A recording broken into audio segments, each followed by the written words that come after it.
आज म साह्रै धेरै कुरा भन्न सक्दिनँ।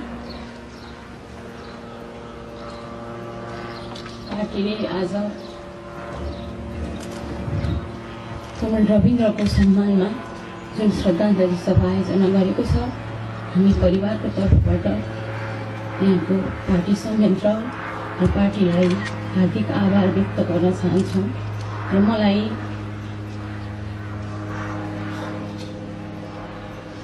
पार्टी सिङ्गो आम जनसमुदायलाई हाम्रो परिवारको तर्फबाट हजुरहरूले गर्नुभएको जुन सम्मान छ, जुन उहाँप्रति गर्नुभएको जुन एउटा उच्च सम्मान छ, त्यसलाई हामी परिवारले भुल्यौँ भने त्यो सायद अपुरो हुन्छ भन्ने लागेर उहाँले जुन आज मलाई बोल्न भन्नुभयो, म असमर्थता व्यक्त गरिरहँदा पनि आज म यहाँको सामु उपस्थित भएको छु।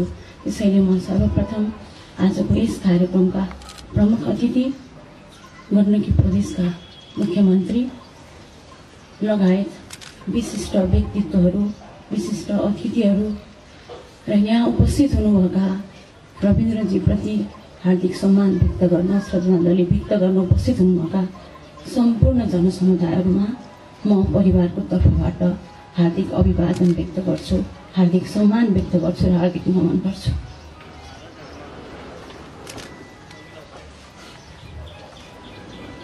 हाम्रो परिवारको लागि मात्र होइन, आज सिङ्गो देशले रविन्द्रको अभाव बेहोरिरहेको छ। त्यसैले हाम्रो परिवार आज एक्लो छैन भन्ने हामीलाई लागेको छ।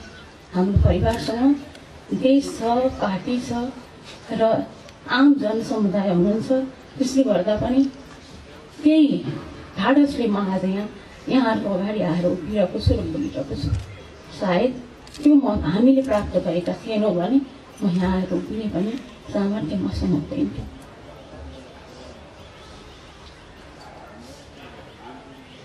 अकल्पनीय कुरा बेहोरिरहँदाखेरि हामी सबै दुखित छौँ। तर मैले के देखिरहेको छु भने पार्टीले हामीलाई एक धेरै विश्वास दिएको छ कि सिङ्गो पार्टीले उहाँको सपनालाई, उहाँको विचारलाई भोलि बोकेर अगाडि बढ्नेछ भन्ने त्यो अनुभूत आज हामीले गरिरहेका छौँ। यसकारण अब हामीले गुमेको कुरालाई भन्दा पनि उहाँको विचार र उहाँले व्यक्त गरेका उहाँका अभिलाषाहरू, उहाँका उद्देश्यहरूलाई पुरा गर्नका लागि सिङ्गो पार्टी लाग्नेछ, सरकार लाग्नेछ र त्यसमा परिवारको सानो एउटा इकाइ हो, यसको साथ पनि पार्टीसँग रहनेछ भन्ने विश्वास पनि म व्यक्त गर्न चाहन्छु। र म ती थोरै कुरा मात्रै भन्न चाहन्छु। रविन्द्रजीको राजनीतिक जीवनमा म अलिक पछाडि मात्र जोडिएँ, तर आमा बुवाको माया, साथ र आमा बुवाले जेठो छोरालाई राजनीतिमा होमिनका लागि दिनुभएको त्यो योगदान मैले सधैँ कदर गर्छु। र त्यति मात्र होइन, आजको उहाँको त्यो राजनीतिक उचाइको लागि आमा बुवाले जुन योगदान दिनुभएको छ त्यो हामी सबैका लागि अत्यन्त सराहनीय छ भन्ने मलाई लाग्छ। भाइहरू जसले एउटा राजनीतिक परिवारभित्रको अभावलाई पुरा गर्नका लागि खेल्नुभएको भूमिका, बहिनी जसले गाईको मायालाई पनि कहिलेकाहीँ गाई भन्न भने नपाउने अवस्थालाई पनि जसरी एउटा सधैँभरि साथ दिने र जुनसुकै पारिवारिक अभावमा पनि सहयोग गर्ने जुन भूमिका खेल्नु भएको छ, आजको रविन्द्रको उचाइ परिवारको त्यो साथले पनि अगाडि बढाएको हो भन्ने मलाई लाग्छ एकातिर।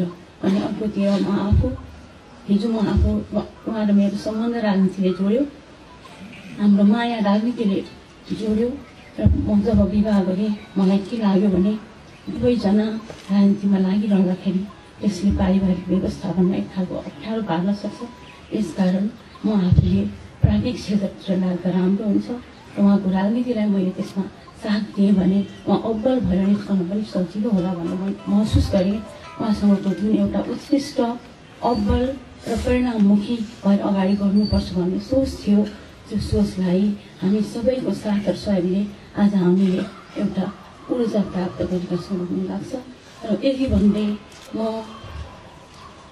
नेपाल सरकार, मन्त्री परिषद, पार्टी केन्द्रीय कमिटी, गण्डकी प्रदेश सरकार, महानगर, स्थानीय तहहरू पार्टीका प्रदेश, जिल्ला र स्थानीय कमिटीहरू, विभिन्न पार्टी र पार्टीका नेताहरू, विद्यार्थी, युवा तथा सम्पूर्ण जनसङ्गठन र पेसागत सङ्गठन, सुरक्षा निकाय जसले पटक पटक उहाँलाई सलामी गर्यो, उहाँलाई सम्मान दियो, सेना, सशस्त्र, जनपद प्रहरी, स्थानीय प्रशासन, विभिन्न सामाजिक सङ्घ संस्था, सामुदायिक सङ्घ संस्था, वित्तीय सहकारी र वैश्विक संस्थाहरू र अन्त्येष्टिमा सहभागी सम्पूर्ण आदरणीय महानुभावहरू, निवासमै आई संवेदना दिनुहुने सम्पूर्ण व्यक्तित्वहरू र आफन्तजन, इष्टमित्र र साथीहरूमा म हार्दिक आभार व्यक्त गर्न चाहन्छु, कृतज्ञता व्यक्त गर्न चाहन्छु र अन्तिममा म के भन्छु भने